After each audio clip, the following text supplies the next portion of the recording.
Hello and welcome to Stop Booking Around. I'm Jon Cronshaw and I'm joined today by Paul Teague.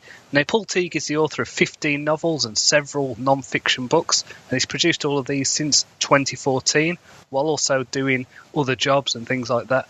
So this is a guy I really wanted to talk about things like time management, scheduling, getting the work done, because I think that is something it's fair to say you've been very good at.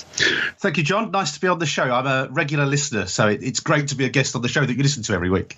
I'm really organised and always have been, John. I mean, you can go right back to when I was doing, O-levels. I'm so old, there were O-levels in my day, but they're GCSEs now.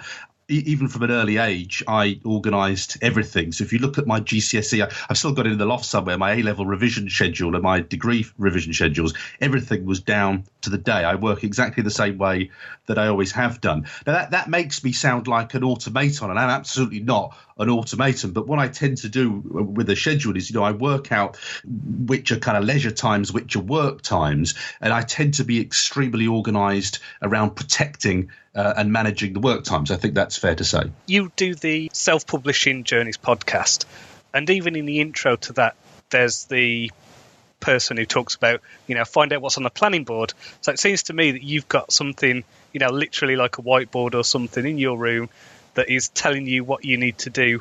Okay, so I've got a whiteboard to my left right now, and I am sketched out for the next year. So I work on a quarterly basis, but clearly as a quarter of a year comes closer. So at the moment, I'm just finishing off quarter 3 of this year. And to motivate myself, I put green ticks next to everything that I cross off. I'm big on ticking things off, because at any moment when you feel that you're not achieving anything, all I got to do is look to my left and I can see what I've achieved in the last 3 months. It's there in front of me. So I think that's really important. But I then got quarter 4, and quarter 4, because we're almost there, it starts in October. Quarter 4 is now coming into more sharp focus. So there's more detail in quarter 4, but I also have sketching out for quarter 1 of 2019 and quarter 2 of 2019. Now, at the moment, those quarters are fairly sketchy. They're broad brush, but it's like a sausage machine. As the sausage gets closer to me, I put more detail on it, and so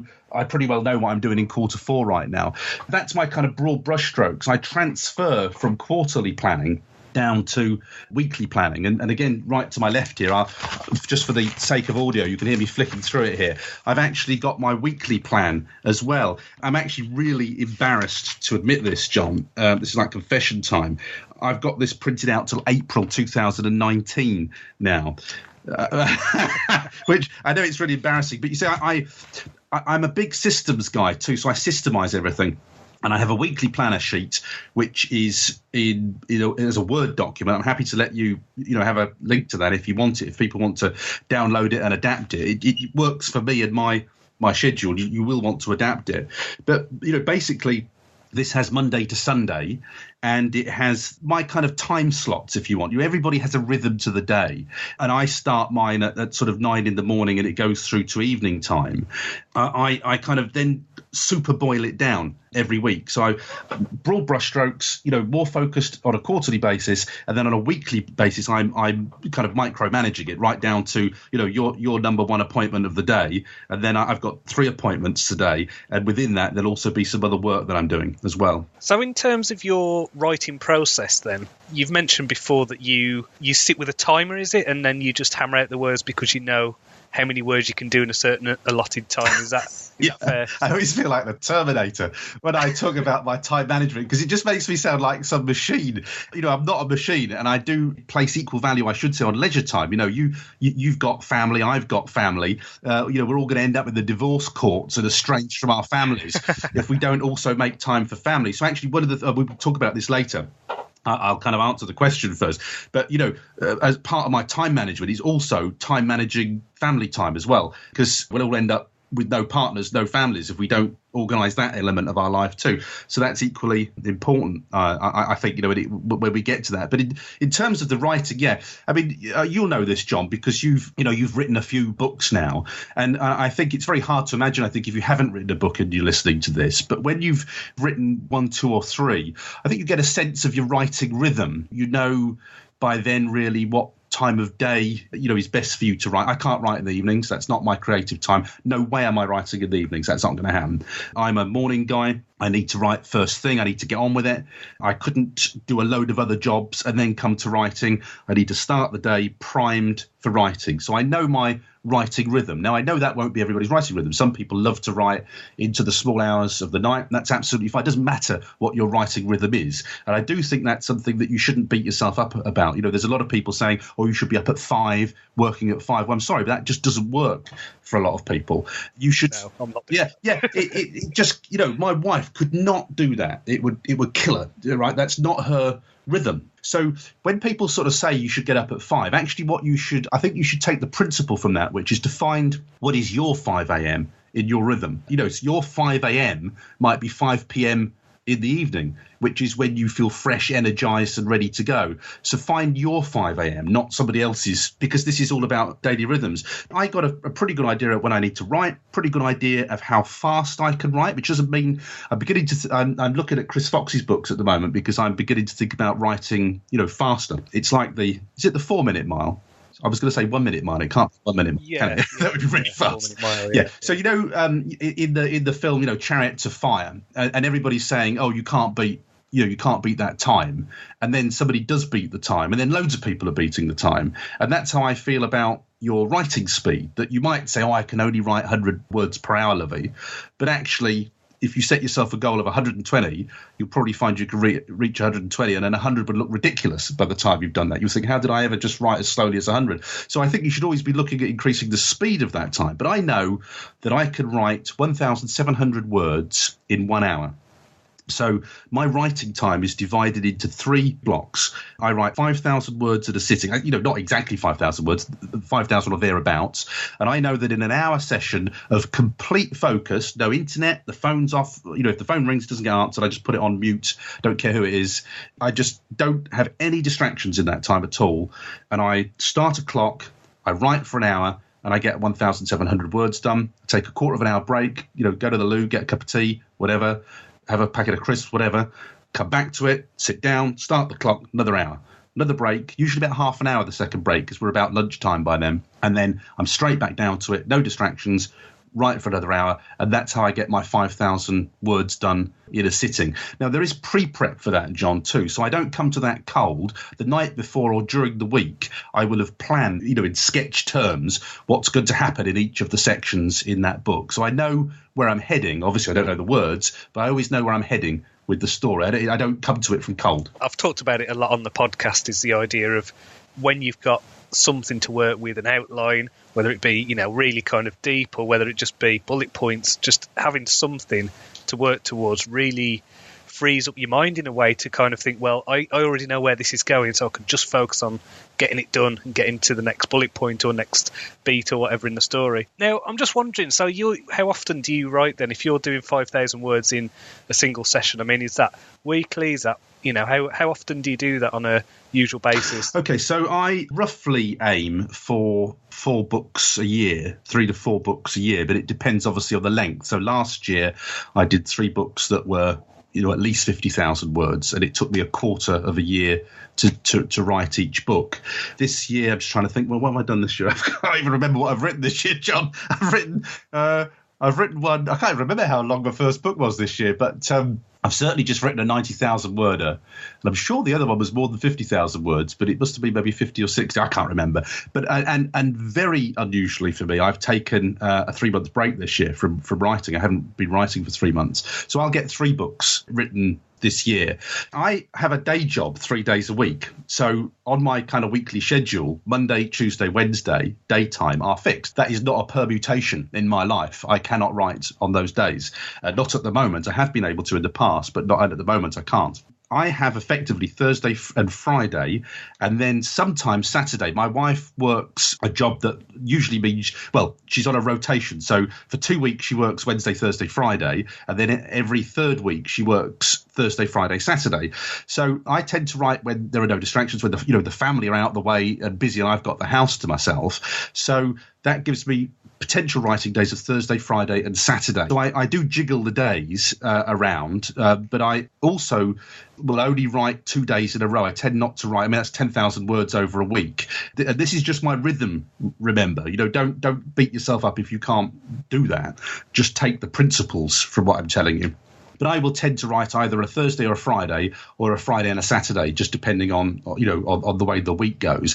And that means that I can write a 90,000 word book in a quarter, every quarter of a year. And then it's kind of timed at that, really. The other thing is that you're familiar with Belbin, John, are you? This one of these character psychological profile things that they use in corporate life. Have you ever been on the receiving end? No, I don't know this one. No, I've seen a few of these different things, like the Myers-Briggs and the trait personality kind of things. I think there's quite a few of them, isn't there? But no, I'm not familiar with that one. Well, I did one when I was at the Beeb, and it was, I'm sure it was called Belbin. You're making me doubt myself now. I'm wondering whether it was Myers-Briggs. But anyhow, it's one of these psychological profiles. And when you're sort of relieved to find that you're not a psychopath or a killer when they do these things. That's always good news, isn't it, when you find out that bit. But I'm what's called a finisher completer.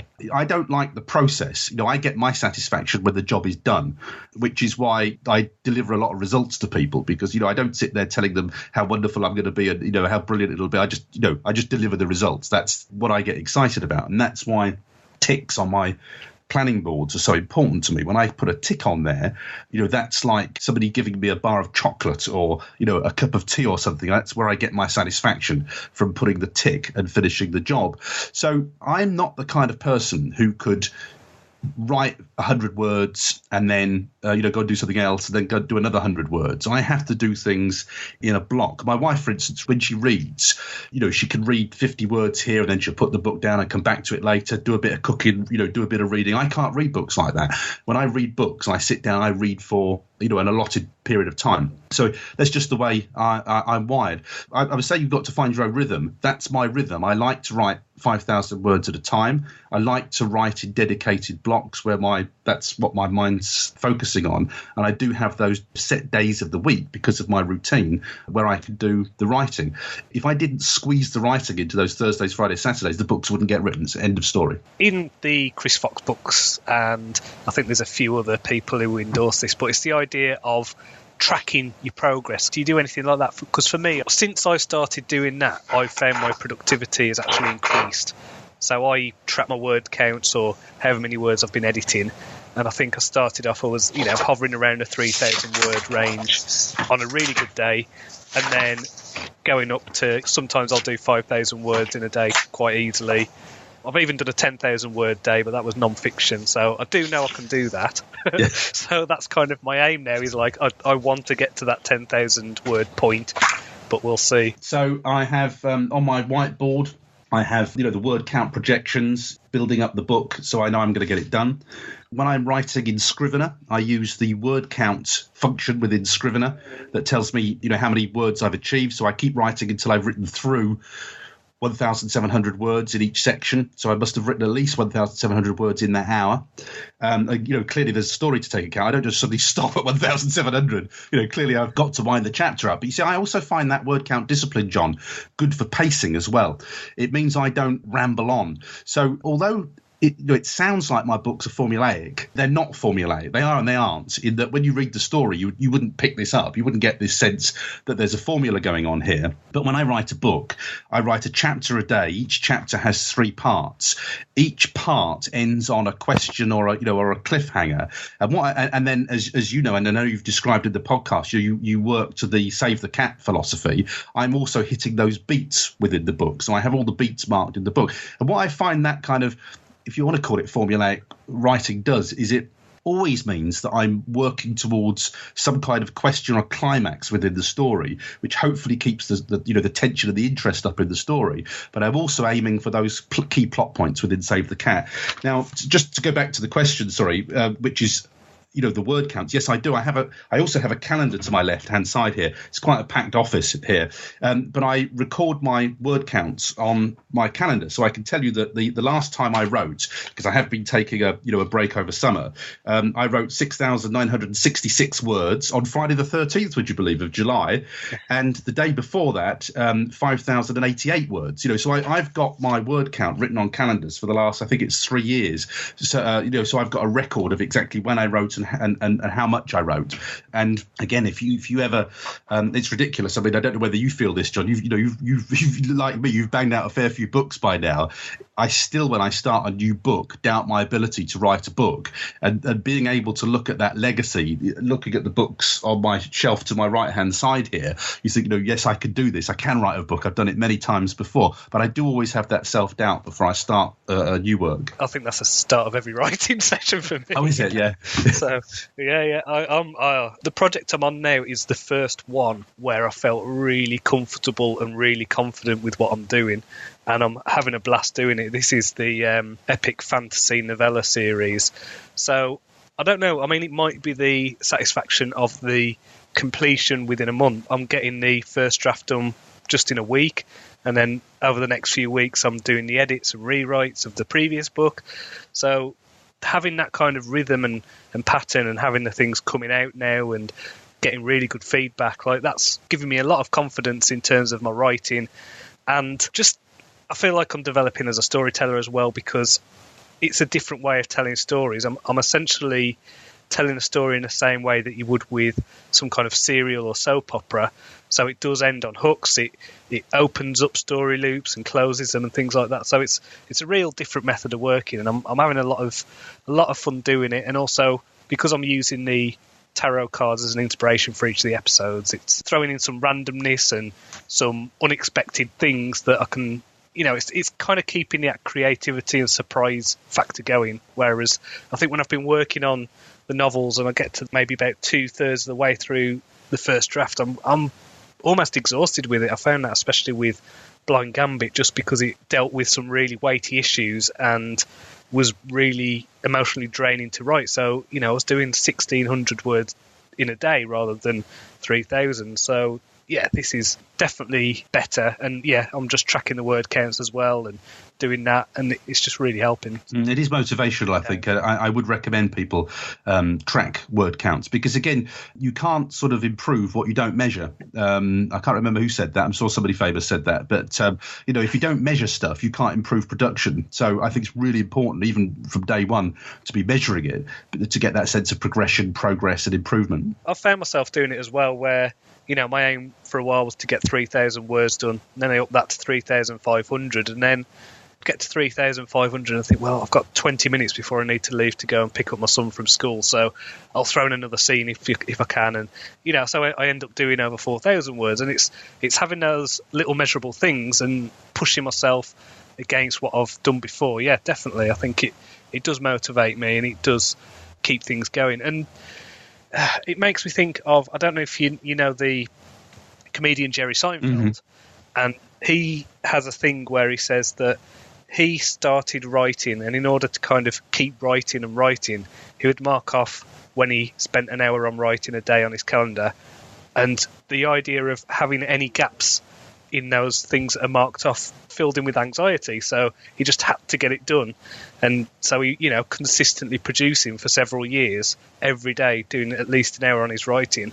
And yeah, so I think it's little things like that, little visual cues, little challenges to yourself where you can think, right, I can improve this, I can do this, and then the satisfaction of doing that. And yeah, I suppose this is all well and good, but I mean, what happens to you if life gets in the way or something unexpected gets in the way of this? I mean, where does that leave you in terms of planning? Well, I always have buffer days, so I do buffer. I always have extra writing days scheduled. So I've already planned up to Christmas, for instance. So I've detailed planned on my weekly plan as quarter. What is it, quarter four now, isn't it? The last quarter of the year. And then I've kind of penciled in the writing days, but I also have buffer days on which I'm flexible. So the other thing, and I alluded to this at the beginning, John, I think it's important. I don't think I could write. I couldn't write. Well, I couldn't. Of course I could, but I don't know whether I'd want to write 5,000 words a day 5 days a week, for instance. I certainly wouldn't do it 7 days a week because I think I would burn out. And just as important to me on my schedule is to see white space in there. I'm very big on making sure that when I look at my weekly schedule, if I ever feel overwhelmed, it does happen occasionally. It's when I look at my weekly schedule and there is no space in there. For me, there's no space at all in there. And this is an important part of scheduling too, is to give yourself a break. And actually that time, again, I think you get more confidence in the rhythms of the way that you work. I call that chugging time.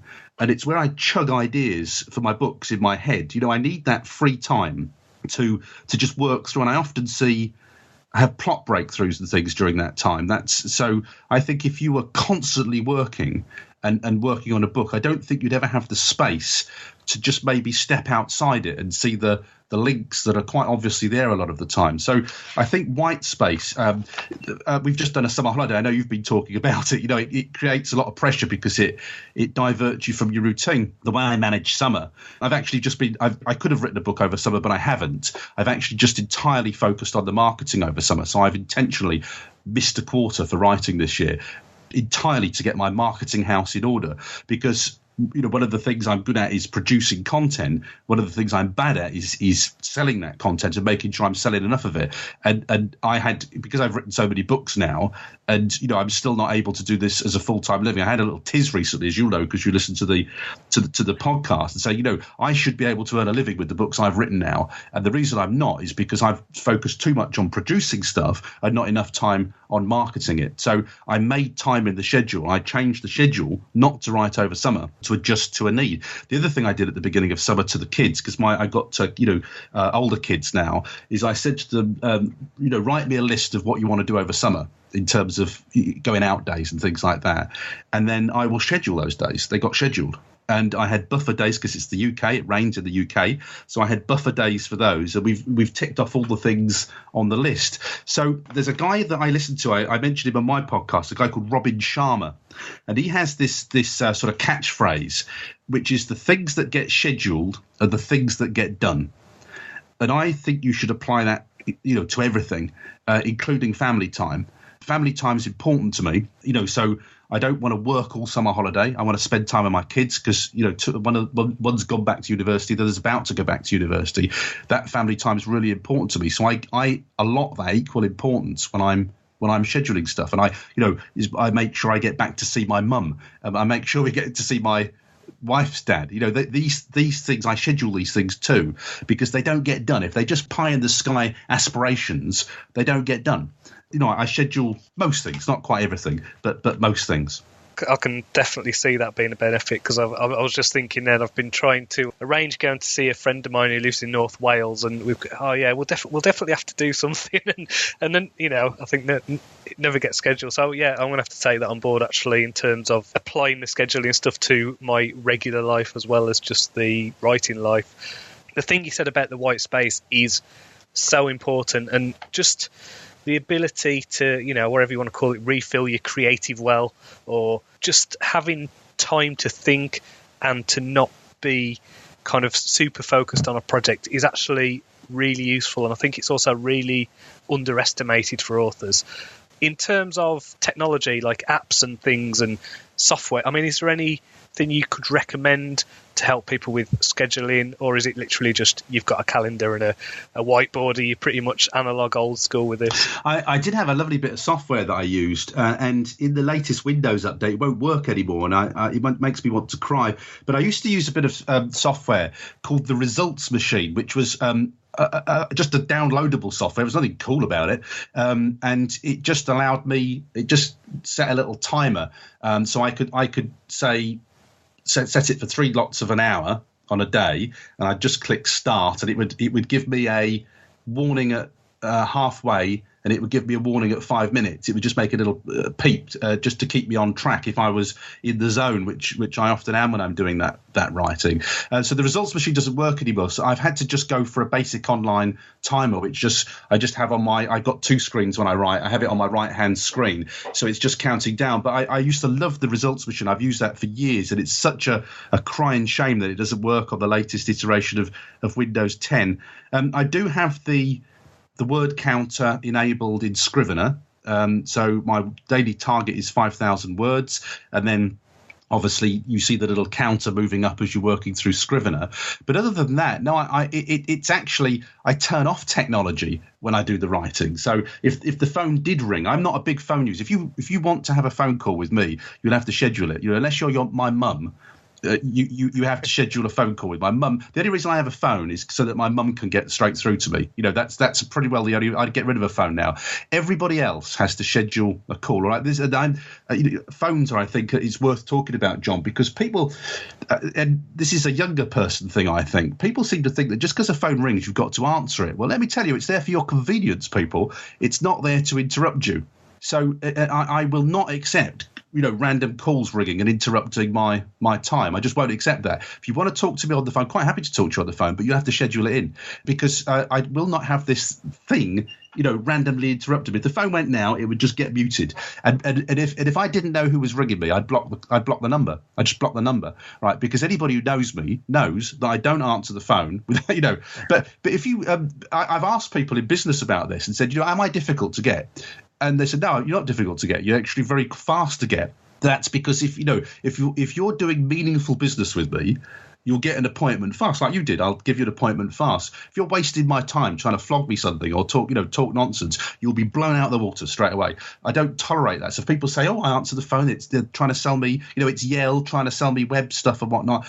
Just block them completely. You don't have to talk to these people. You didn't ask them to ring you, so just block them without mercy. If they've been so rude as to interrupt your personal time. So I really am a phone fascist, to be honest with you. I recommend everybody else does the same. If you ring me on my phone, I don't recognise your number, you get blocked straight away. It's just it, right? But am I difficult to get on the internet? No, just search for Paul Teague. You'll find a contact me and I'll get back to you. But don't ask me to ring you. That's the. And I mean, John, because you've been on my podcast, I have a scheduler. If we agree that we're going to, meet, we have a scheduler. It sends you reminders, and I'm always there at the appointed time. So it's not that I'm difficult to get to, it's just that I manage that because that's a time management thing to me. The great thing about Android phones, I don't know about iPhones at all, but one thing I do when I'm writing is I put my phone on blocking mode. The only people who can get hold of me are my wife and my son's school, and that's it. So it's like it blocks off all the distractions, and my wife knows not to call me apart from at lunchtime and stuff. So we've got that arranged. We know there's also something as well that this is kind of linked, and I suppose it is really because of you protecting your time and things like that. And we met in person again quite recently at a podcasting networking event in the Northwest, and one thing that I really applauded you for and I thought was great was there was someone asking, I think it was about skill sharing or something like that. Essentially, I think the impression was that, we do work for each other, and you were just like, look, I'm going to politely say no. And that was great to me. I thought, yeah, you need to be able to say no to people and focus on what is important to you. Yeah, I don't mind saying no. It's interesting. I've just reread a book called The One Thing, which I recommend, by Gary Keller with a guy called Jay Papasan. And one of the things that they talk about, the one thing. So as writers, I can't actually boil it down to one thing, because our one thing is like writing and selling books. It's publishing books, isn't it? Because you need to write, you need to sell them, you need to market them. So publishing books, yeah, that's our one thing, isn't it? I've been super focused on this over summer. What are the things I must do? And that, so yeah, publishing books is what we do. So therefore, anything else that isn't publishing books, that doesn't work towards me publishing books, is a no if it makes demands on my time. Now, you can politely say no, but one of the things they say in this book is that the power of focusing on your one thing is knowing what to say yes to. But actually, saying yes to your one thing is often saying no to all the other things that people ask you to do. And people, I know this because I'm sort of a fairly tech savvy guy. I can solve a lot of problems. If I let people chew away at my time, I would work for free forever, John, if I let people nibble my time. Can you just help me with this web thing? Can you just show me how to do this? All of that sort of stuff. And my view is, I don't know about you, I don't work for free. I don't know anybody who does work for free. I'm not a walking charity. I need to be remunerated for my time. So I put a value on my time. I have a if you want, an hourly rate, and if I'm not working towards producing that hourly rate, it's dead time to me. And if you ask me, you wouldn't ask a plumber to fix your loo for free, so don't ask me to fix your website for free.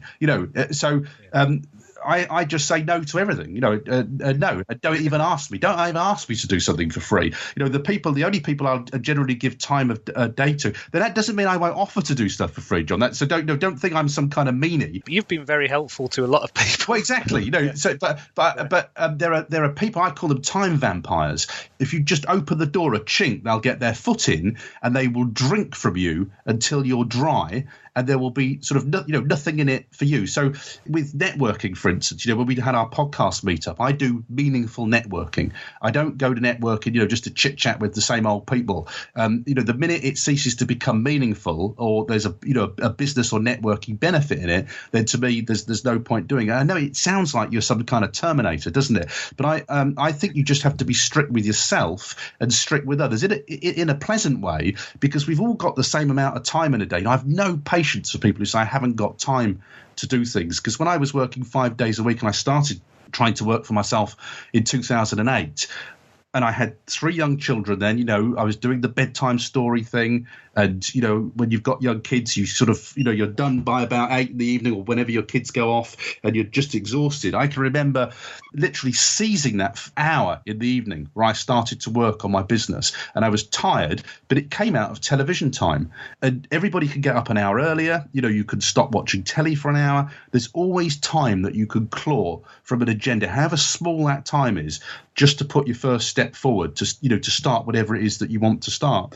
And I just think you have to be really strict about that. You don't have to be unpleasant about it, but you do have to be very firm about it. I told a story in the Stop Booking Around book about when I kind of had a revelation about time, and this was, it was quite a few years ago now, and it was when I could still play video games. And I remember those days, John. I can remember playing Resident Evil 1. This is how old I am, with my first baby child on my lap, looking at me and thinking, do you know what? I don't want a child to be hearing zombies, but eating human beings in Resident Evil. Sorry, I interrupted you. I think it was something like Fallout 3 or Skyrim, and I was a frustrated writer. I never had time to write. That's what I thought. I'd do my work during the day and then think, oh, well, I've got no time to write. And then I saw that I'd done what was it? I think it was 200 hours on one game, and it's like, oh my goodness, that's 200 hours. I can write 1,000 words in an hour. That's 4 novels that I could have written. So I stopped doing that, and hey, I've got time to write. So can I recommend a bit of software? You just reminded me of a bit of software, John, which I've had on my PC for several years now. It's called Rescue Time. You asked me about softwares earlier, but I do run something called Rescue Time. And what Rescue Time does, you can put it on your mobile phone now, is it will tell you how you are spending your time online, and you could mark the activities as productive or non-productive as well. So it will send you a report. I get a report every week to tell me what time I've used, and I'm pleased to tell you that most of mine is productive time on Scrivener. That's what my report usually tells me you've been writing. So Rescue Time is great. It will track everything, and you can train it, to say, well, see, when I started using Rescue Time, I was building and selling a Facebook software. So actually time on Facebook for me was actually working time. I was working on pages and creating demos and things like that. But actually Facebook time now for me is dead time. It's wasted time. So you can train it as to what's good and what's bad, and it will track everything on your PC and send you a report. So if you're one of these people who says, I have no time, yet you spend your life in front of a computer, it will do exactly that. It will say, well, you spent 10 hours playing games this week. You can't tell me you've got no time. It's very honest with you. It will be. It's a very blunt tool. Yeah. I bet that will be very frightening for some people when they realise how long they've been scrolling on Twitter or something like that. Yeah, it tells no lies, John. So, it's a mirror reflection. So if you are one of those people who thinks you haven't got enough time, put Rescue Time on. The amount of time that people will spend on Facebook and Twitter and Reddit and all those places, unless you're doing it with a purpose, like I go on Facebook now, and my purpose is either to market my books or to find Facebook groups to arrange things like cross promotions. I mean, there's some groups on Facebook that you can get lost in them. They're very useful for authors, but I pulled back from that because I found that I was spending an hour and a half just scrolling through the 20 books Facebook page or something like that. And it's like, well, unless I'm doing it with a purpose, then it's not useful for me to do that. And it's the same on Twitter. I'll give myself 15 minutes to comment on a few things. I've got automations set up. So find your time, automate what you can, schedule what you can. And I just think that we underestimate how much time we actually have to do things. It is a case of maybe making a sacrifice in the short term for the long term. It's also the thing of, I feel that I get a lot of meaningful fulfillment from writing and producing. And so this time is much better spent. It isn't a sacrifice. It's actually a much better way of me spending time than playing a video game or browsing a social media site. And I think that once people realise that, if their dream is to write, then they're going to get more fulfillment. Just it's going to be more meaningful for them to write. I agree with that. Now, I mean, you do 3 and I think 4 pending podcasts, don't you? I've been working on sort of organising my podcasts, and for instance, I do my author diary, which has been running for a couple of years now. I've got 100 and something episodes, and when you line those all up on a page, Joanna Penn calls it her body of work. She considers that podcasts are part of her body of work. When I'm looking at my 120 whatever it is author interviews that I've done now, and you think, blimey, when I started that podcast, I hadn't got a clue whether I'd last 5 minutes with it or not. But when you look in the rear view mirror at the work that you've produced, when you have this, I've got a great pile of paperbacks, that I've now produced, it is a phenomenal achievement. And you must feel this because you have this kind of relentless program of recording podcasts and writing books and promoting and things like that. I do consider giving up my podcast, but I found a sort of natural rhythm to it now where I record after work in the evenings. And I said to my wife, what else would I do in that time other than, how would I use that hour to record an interview? I'd probably watch telly earlier or sit and have a yak in the kitchen with a cup of tea. So actually, if you do force activity into some of that time, that doesn't mean, so I finish at 9 and my wife and I'll sit down, we'll watch telly and have a yak, in the lounge. So I just, for years, I've just finished at 9. That's when my kind of day's finished, and that's where we go and we have our kind of sociable time at that time. So I do have time for all of those things, but the difference is if I finished at 8 when I'm beginning to feel tired, then it's a bit early, and that's an hour wasted that I could produce something. And you think that by doing that over 2 years, I've got a legacy now of 123, whatever it is I've recorded now, author interviews, and the same number of podcast diaries and that number of books. The time's going to pass anyway. You might as well, even if you schedule half of the time you waste, you'll still be more productive. You've literally got days worth of content and interesting stuff. I mean, it's this thing of tracking progress as well. Like, I do an author diary podcast every week, and it's such a great way to think, actually, I've done loads. Like, because I'm coming up to a year of doing it now, and I went back and listened to the first episode just to see where I was, and it was like, wow, I've done so much in that time. Even though I did abandoning the blind reset project, which I've really beaten myself up about that, and a few other things, and just thinking, actually, I've done a hell of a lot in a year. I've produced so much, and that's actually given me a real boost because I know that I've not just been wasting my time and messing around, and just I feel like I'm doing something that is meaningful to me, and I'm creating assets that my son can benefit from after I'm dead. So yeah, absolutely. But you make me tired, John. When I listen to you, because I have all your podcasts, coming through, so I know what time it takes to produce all this stuff, and I'm watching you put your books out. You also have a formidable work rate as well. So this is why I was talking about. And I know you're also, I say managing a family is the wrong word, but you've got your son to take to school, you've got the school run to do, and all these things which sort of interfere with your time. You have to be very organised to get that work output done, and I sometimes feel tired on your behalf because I know I was sitting editing. What was I doing last night? I was preparing a podcast that I'm recording tonight last night whilst editing and listening through to one that I'd recorded on Monday night, and then sometimes I just go spare by the time I've done the social media stuff and uploaded it to Libsyn. I think, I've had enough tonight. When I hear you doing your 3, I think, well, you're doing an extra one on top of mine, and it just must be it's so tiring for you sometimes. I try and keep the editing down to a minimum if I can. Yeah. So. Again, it's the only way to manage that, isn't it? I always say that to people with podcasts. If you super edit, you'll never get the thing out. You just have to have to get the thing out, have to get the product out there. You mentioned the one thing earlier. I have literally just got that on my phone, so I'll be listening to that over the next week. I mean, are there any more books, in this kind of area that can help authors to increase productivity and get more focus, that kind of thing? Yeah. I mean, our old stack of books on my shelf. A couple of books I recommend. The E-Myth by Michael Gerber, which is not what I thought it was when I read it. Because it had the E in it, I thought, it's going to be all about tech and things like that. But it's worth just familiarizing yourself with the principles in the E-Myth, because the E-Myth is all about systemization. It's about, I'm big on this, that if I have to do a routine task more than once, then that's something that I need to systemize. And so, my podcasts are systemized. I have processes for everything that I do to reduce the amount of time and the repetition that I have to do. So I have templates for everything, to speed up that whole process. I have templates for my books as well. So the E-Myth, the concept of it is about automation and systemization. So that's a book that's worth reading. Now it's often about offline businesses. It's not specifically about authors, but I would highly recommend you get used to that principle. I think the other book that I really like is one by Brian Tracy, and it's one I read very early on in my entrepreneurial career. And it's called Flight Plan. And again, a lot of these books, make a whole book out of a basic concept. But the concept of Brian Tracy is that when you go on an aeroplane flight, the pilot is constantly making lots of tiny adjustments because of wind and weather and things like that, but that you always land at your destination. So as authors, my destination, say, is to write a trilogy of books, but within that, and although I might schedule it, I've got my flight plan, I'm going to have lots of little diversions along the way. So a child who's sick and needs looking after for a day, all those sorts of things. But this concept of flight plans and mini adjustments really resonates with me, and I apply it in my own business. Somebody asked me about this on Twitter the other day.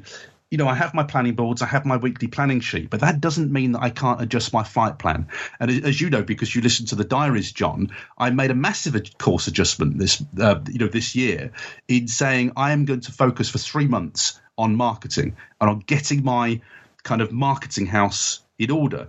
And I did that because I've read the flight plan, I get the idea. And your Blind Gambit book 2, that was a course correction for you, and you're beating yourself up about it. But if you put it in the context of Brian Tracy's flight plan, you'll see that actually it was a right course adjustment. It was the equivalent of you, I don't know, saying, shall I fly through the storm or should we just go up a few thousand feet and fly over it?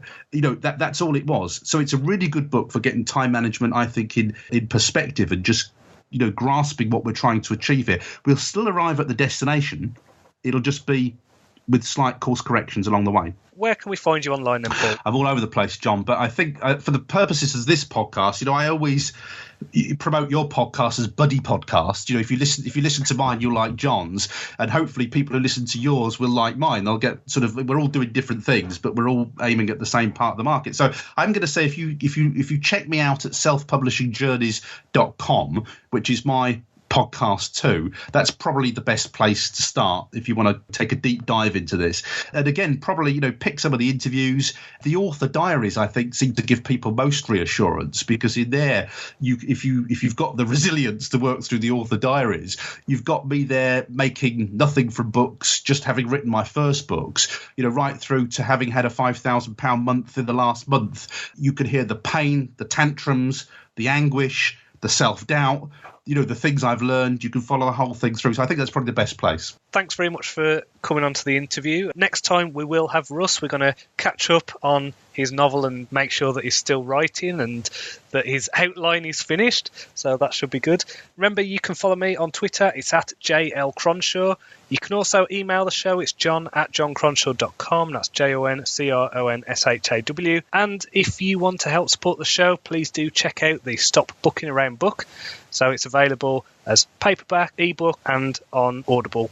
So until next time, cheerio. Fantastic. There you go. You get a tick on my schedule because we've completed an item.